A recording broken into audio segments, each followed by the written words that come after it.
Mesdames et messieurs, bonsoir et bienvenue à Une étoile, une histoire. Une étoile, une histoire. Née d'une famille nombreuse, cette étoile a eu une traversée des déserts la plus éprouvante. Très tôt, elle décide de quitter le cocon familial pour voler de ses propres ailes. De cette décision s'ensuit de nombreux moments difficiles. Elle habite chez des copines, elle perd son fiancé, elle perd son enfant. Par la suite, elle est recueillie par sa tante qui, quelques mois plus tard, la jette à la rue. Ivan Nyaba Beke, alias Ividero, décide de prendre le destin en main et tente l'aventure, l'immigration en Europe. Après maintes tentatives de visa échouées, elle arrive en France en 2014. Et là-bas, elle connaîtra la galère des sans-papiers. De nouveau enceinte, elle est mise à la rue en plein hiver. Mais Ividero ne baisse pas les bras. Elle continue de se battre en faisant différents métiers, dont femme de ménage, garde d'enfants, femme de chambre dans un hôtel pour subvenir à ses besoins et ceux de son enfant. En 2016, elle participe au casting Barbershop Château d'Eau où elle se fait remarquer par le réalisateur Isker Selim qui la retient pour le premier rôle. Aujourd'hui, Ivan Nyaba Beke alias Ividero fait partie des humoristes les plus prolifiques avec près de 2 millions d'abonnés à sa chaîne YouTube. Mesdames et messieurs, je vous invite à suivre l'histoire de notre étoile du jour, Ividero.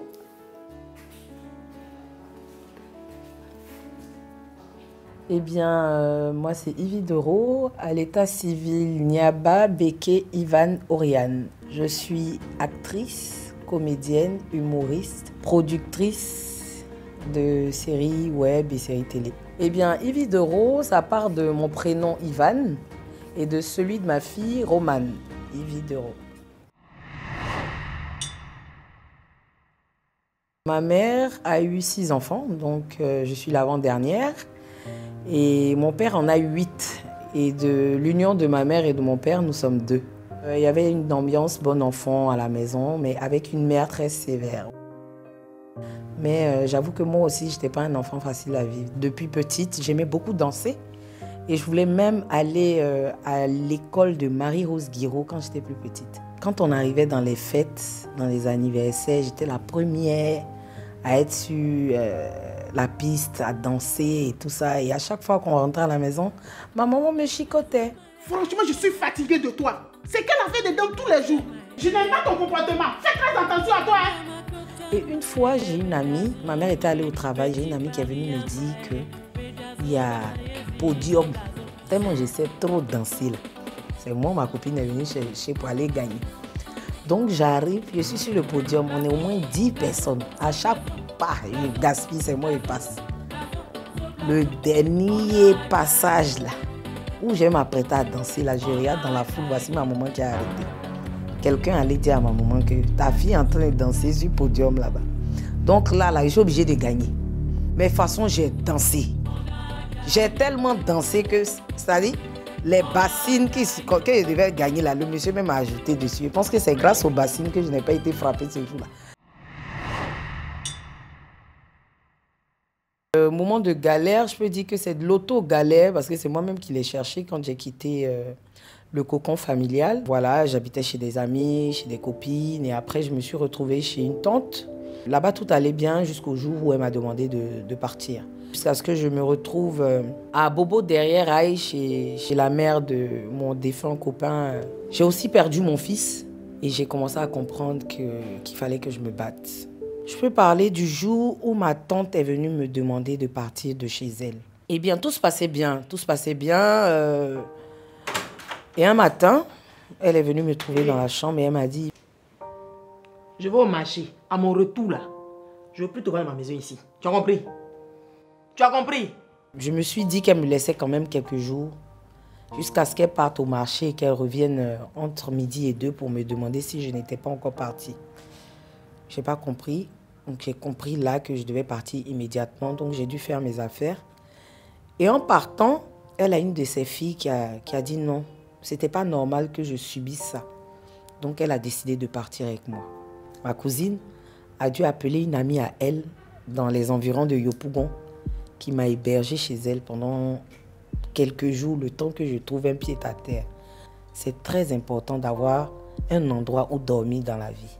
Et je ne souhaite à personne de ne pas savoir où dormir. C'est très difficile à vivre. Je ne leur en veux pas.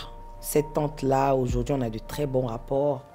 Ça fait partie de mon passé. Je me dis qu'elle faisait partie de mon destin pour que je sois Yvie Doro aujourd'hui. Donc, c'est un peu ça. D'abord, il y avait un problème de succession vis-à-vis des biens de mon père. Donc, j'ai saisi le taureau par les cornes. Je me suis dit, tu ne peux pas être à Abidjan. Ton père a plein de réalisations. Des gens vivent de cela et toi-même, c'est difficile pour toi. Donc, j'ai pris les devants. J'ai essayé de faire des documents d'ayant droit pour mes frères et moi. Par la grâce de Dieu, on a pu mettre la main sur certains biens. Et à un moment donné, j'ai dit, il fallait que je parte en Europe pour essayer de... Pourquoi pas changer de vie, passer à autre chose et tout ça. Et donc, c'est comme ça que je décide d'aller en Europe. Donc, la première tentative, j'échoue parce que je me fais arnaquer. Voilà.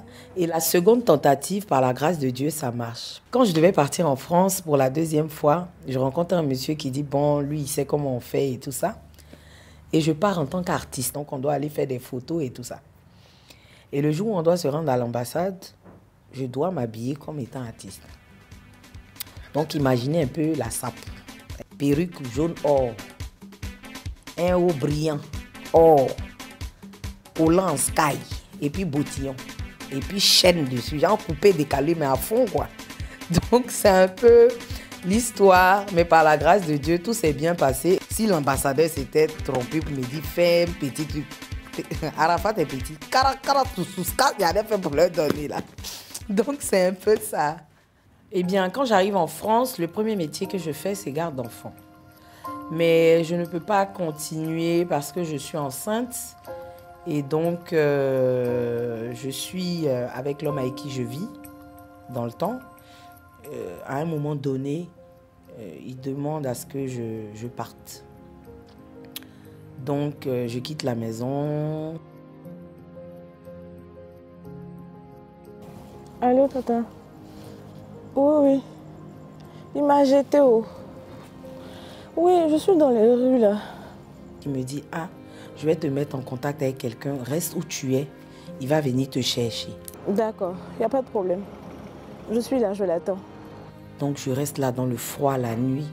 Et il y a un monsieur qui vient me chercher. C'est un pasteur qui m'emmène chez une de ses nièces et qui me dit de rester là le temps qu'il trouve un endroit où me poser et tout ça.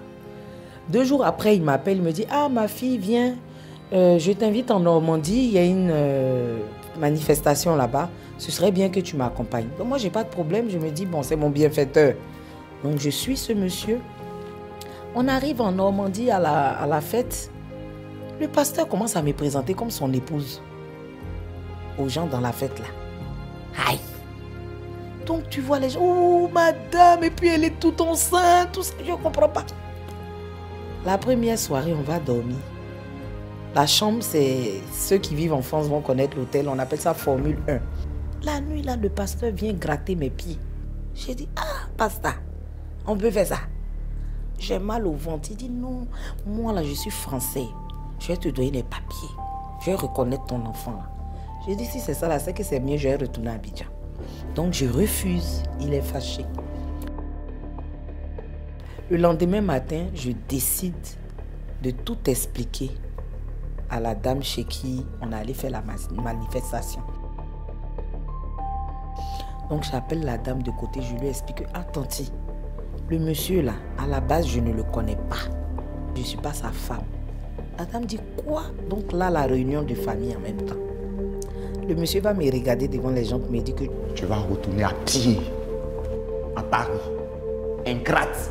Donc les gens ont demandé pardon. Quand on est rentré sur Paris, on s'est laissé. Je suis obligée d'aller demander pardon à celui qui m'a chassé là pour retourner vivre là-bas. Donc imaginez un peu le calvaire.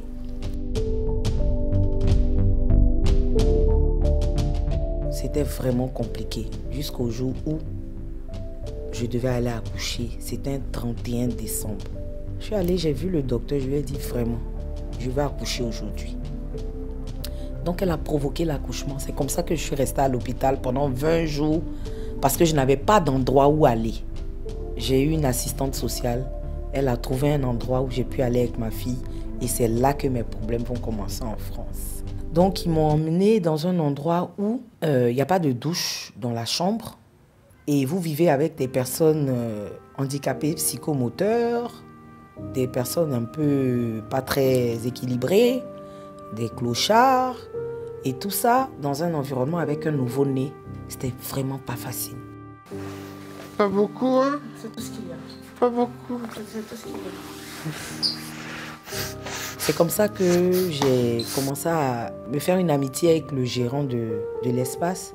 Pris de pitié, il a essayé de négocier pour qu'on me mette dans un endroit bien plus adéquat. C'est comme ça que je me suis retrouvée dans un hôtel à Sarcelles. Donc j'ai fait au moins 5 hôtels comme ça avant de me prendre réellement en charge et d'avoir mon appartement. C'était vraiment compliqué, mais je ne me décourageais pas, j'avais mes objectifs et je savais que j'allais y arriver. En tant que femme de chambre, j'ai beaucoup souffert. Mais quand j'ai commencé, vous savez, quand vous cherchez du boulot, quand vous arrivez, quand on vous demande, vous avez déjà fait femme de chambre, j'ai dit oui. Précisément au Côte d'Ivoire, j'ai suivi une formation et j'ai travaillé dans les plus grands établissements là-bas. On recevait plusieurs personnalités. Non, c'était bien. Il n'y a pas CV pour témoigner. Selon toi, tu as le potentiel? Oui, faites-moi confiance seulement, madame. Vous n'allez pas regretter. Ok, d'accord. Donc, pour un premier jour, on vous donne 30 chambres. Moi, pour moi, c'est pour venir mettre lit sur manger. C'est pas que lit, là, quand on met, on doit faire ça de façon étoilée. Souvent, les draps, là, même, sont en lin. Quand tu finis de faire le lit, tu essuies. Et à la poussière encore. C'est vraiment difficile. Donc, je fais un big up à toutes ces femmes de chambre en France et partout dans le monde. Ce n'est pas facile, mais tenez bon, ça va aller. Eh bien, Aïda Diong, c'est mon amie d'enfance. On a fait la petite section jusqu'à maintenant ensemble, donc imaginez un peu. J'étais en France, moi j'ai l'habitude de faire des délits, je suis tout le temps en train de raconter des conneries. Et Aïda m'a filmé à mon insu, elle a balancé sur les réseaux sociaux et apparemment la vidéo a fait le buzz. Donc après, j'ai commencé à prendre goût à faire des vidéos et tout ça. Et c'est comme ça que c'est parti. Eh bien, ma source d'inspiration, comme j'aime le dire, c'est une inspiration divine, hein. Moi, c'est Dieu qui m'accompagne tout le temps dans tout ce que je fais. Mais j'avoue que je m'inspire de faits réels. Mais ça va prendre. Elle va payer la coiffure et ça va. On t'a branché. On t'a branché. On t'a branché. Parfois, et de tout ce qui nous entoure. Donc, par moments, je relate des choses qui se sont passées, que j'ai moi-même vécues ou qui se sont passées pas loin de moi, de chez moi. Donc voilà, c'est un peu ça. Vas-y, tu vas le laisser au quoi?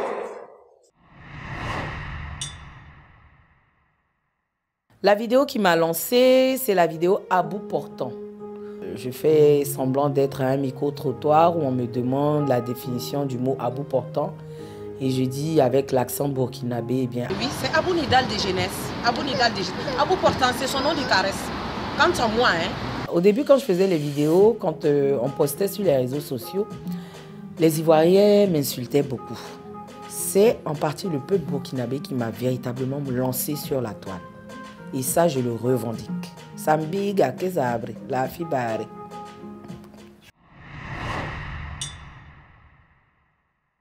Mon premier grand rôle, c'était dans Barbershop, où je suis parmi les 4 acteurs principaux. Je suis la seule femme et la seule Ivoirienne. Hé, n'utilise pas ce genre de bêtises. Tu ne sais pas que c'est dangereux?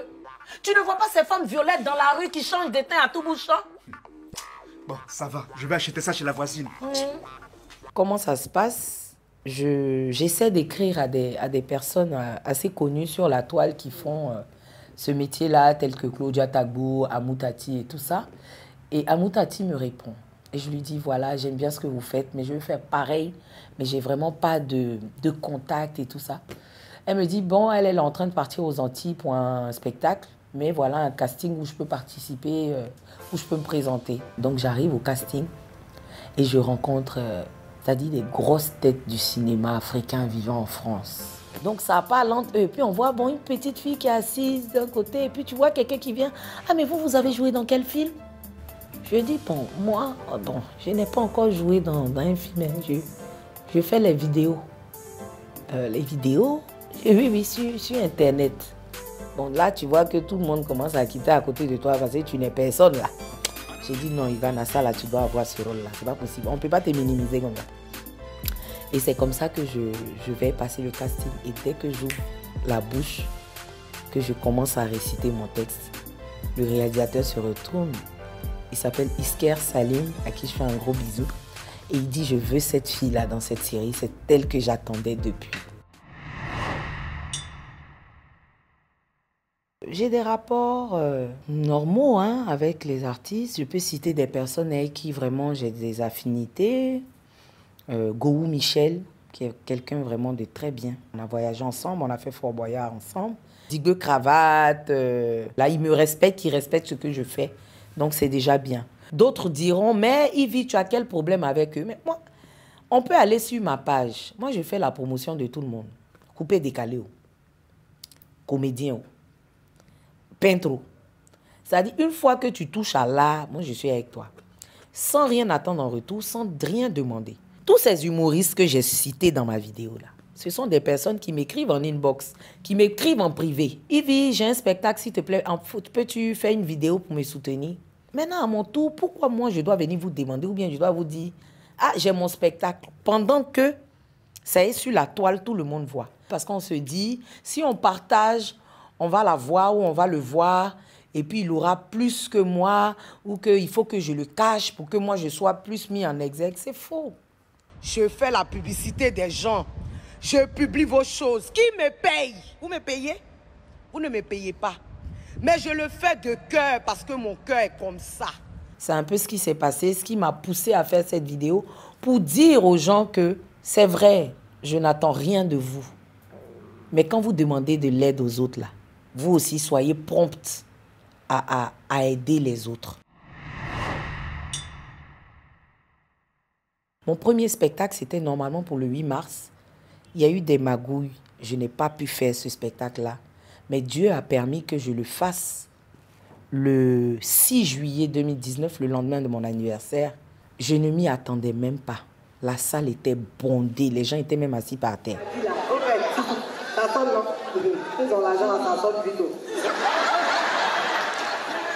Dieu positionne qui il veut, quand il veut, comme il veut. Concernant mon premier spectacle, effectivement, j'ai eu à m'entourer d'anciens tels que Zadito Jonas, qui a été metteur en scène à mes côtés. Bessa Jai, il y a plein d'autres personnes que j'ai sollicitées. Ce spectacle-là, beaucoup de personnes n'y ont pas cru. Même des personnes qui jouaient dans le spectacle. La salle Louga François au Palais de la Culture, 1500 places. À une semaine du spectacle, on n'avait vendu que 200 tickets. J'ai dit, Seigneur, c'est dans quoi tu veux me mettre? C'est quelle honte ça là? Ça ne confesse pas ton nom. Tu ne peux pas me faire ça. C'est là que certains acteurs, certains comédiens, d'autres vont me dire, non, mon pied me fait mal, je ne peux plus venir. Mon ventre me fait mal. C'était la fuite en avant. Parce qu'ils ne voulaient pas associer leur image à un fiasco. Mais Dieu n'avait pas dit son dernier mot. Dieu a fait ça pour que les mauvais grains quittent le tamis. Ce sont les meilleurs grains qui sont restés. Bessa Jai, JP Atebi, Zadito Jonas, Manu Joly.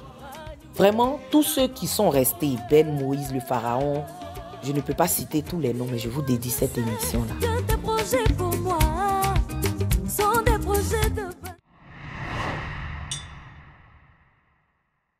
Ma fille, il n'y a pas longtemps, dans son école, je m'arrange à ne pas me mêler de ce qui se passe à l'école et tout ça, parce que je ne veux pas qu'on me voie dans son école. Et là, dans son école, apparemment, les gens l'ont reconnue. Et donc, sa maîtresse, maintenant, lui fait des faveurs. Elle est venue, elle m'a dit, « Maman, je ne veux pas qu'on me fasse des faveurs à l'école. » Vraiment, j'ai très bien aimé, ça m'a fait plaisir parce que je vois que ma fille veut être une personne normale. Elle ne veut pas qu'on lui fasse des faveurs, c'est très bien. Je pense que tout ça, c'est ma mère et je dis toujours merci à ma mère. Maman, je tenais à te dire merci pour tout ce que tu fais pour moi et ma fille. Merci beaucoup. Yes. Mais je remercie le Seigneur d'avoir donné une santé de fer à ma mère. J'espère qu'il aura encore pitié de moi pour continuer de donner une santé de fer à ma mère. Parce qu'aujourd'hui, c'est ma mère qui s'occupe en partie de ma fille, qui lui donne une éducation. Et vraiment, je remercie Dieu pour cela. C'est quelqu'un qui a et qui compte beaucoup pour moi. On avait des liens très forts. Le samedi, c'est-à-dire la veille de son départ, j'ai fait un rêve et dans le rêve, il est venu me voir. Et dans mon rêve, quand il est arrivé, il m'a dit « Hé, toi folle, moi je suis mort, hein ?» Et puis j'ai dit « Tu es mort? Comment tu es mort? Oh, quitte devant moi. » Et dans le rêve, on a rigolé, on a partagé des trucs, il m'a donné l'argent même dans le rêve. Et le lendemain, j'ai fait à manger comme j'aime faire d'habitude. Le dimanche, j'ai fait à manger, j'ai reçu des amis à la maison. Et ma mère était là, je lui ai dit « Ah, j'ai fait un rêve où Wataou est venu me dire qu'il est mort. » Elle dit « Ah non, quand c'est comme ça, c'est que la personne est rassasiée. » J'ai dit « Ok. » Donc on sort avec mes amis ce soir-là et je décide de mettre une tenue qu'il m'avait offerte. Je rentre à la maison vers 4 heures, mais je ne retrouve pas le sommeil. C'est vers 6h, 6h30 que son frère, qui était à son chevet, là-bas aux États-Unis, m'annonce qu'il est décédé depuis la veille. Donc le rêve que j'avais fait, effectivement, il était venu m'annoncer son départ. Mais je suis devenue folle. Je suis devenue folle.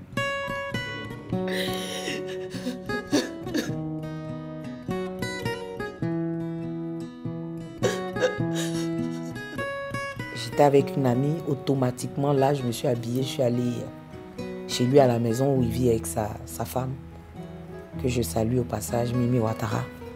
Je suis allée elle-même quand elle m'a vue, même vraiment c'était bouleversant. Je n'ai pas encore accepté son départ, même avant-hier j'étais en train d'écouter nos notes vocales où on rigole et tout ça. Et celui qui m'a aidé à supporter cette grosse et grande douleur me quitte 6 jours exactement après. J'ai même entendu dire que c'est moi qu'on a emmené pour empoisonner Wataou, comme si Wataou avait été empoisonné, bref. Et après, j'ai entendu dire que c'est moi qui devais être poignardée et mon ami a été poignardé à ma place. Ça m'a fait un choc parce que je sais pas comment les gens peuvent dire ce genre de méchanceté. Je sais pas si les gens se mettent à la place des artistes ou des personnes publiques avant de dire des choses pareilles ou de médire sur nos vies. Et j'espère que beaucoup de choses vont changer ici en Côte d'Ivoire, en Afrique et partout dans le monde par rapport à comment on voit nos artistes, comment on parle de nos artistes, parce que c'est ce que vous dites que l'extérieur prend. J'ai donné naissance à une fille. Ça, c'est la plus belle réalisation que j'ai pu faire depuis lors. C'est vrai que j'ai des petits trucs ça et là. Après les spectacles, on projette de faire la tournée européenne. Nul était ce qui nous a frappé en ce moment, le Covid. On était déjà lancé, mais tout ce que Dieu fait est bon. On va entamer la tournée européenne et la tournée africaine. Les conseils que je pourrais donner, c'est de dire toujours aux jeunes d'être positifs. La positivité, c'est très bien dans la vie. D'être combatif, de pouvoir saisir et de savoir saisir les opportunités qui s'offrent à eux. Il faut avoir la vision. Il faut être des jeunes de vision. Quand vous n'avez pas de vision, vous ne pouvez rien faire. Donc pour moi, ce sont ce genre de conseils-là que je peux donner aux personnes qui me suivent. On se fait la bise.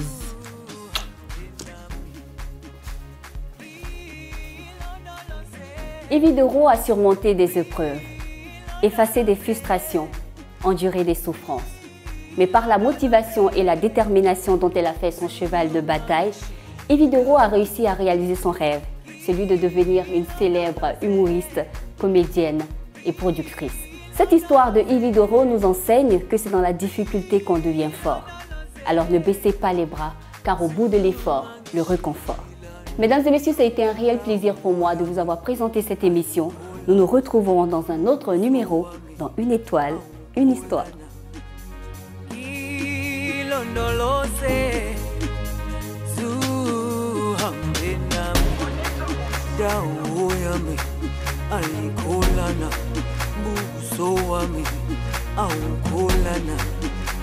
Kilondolose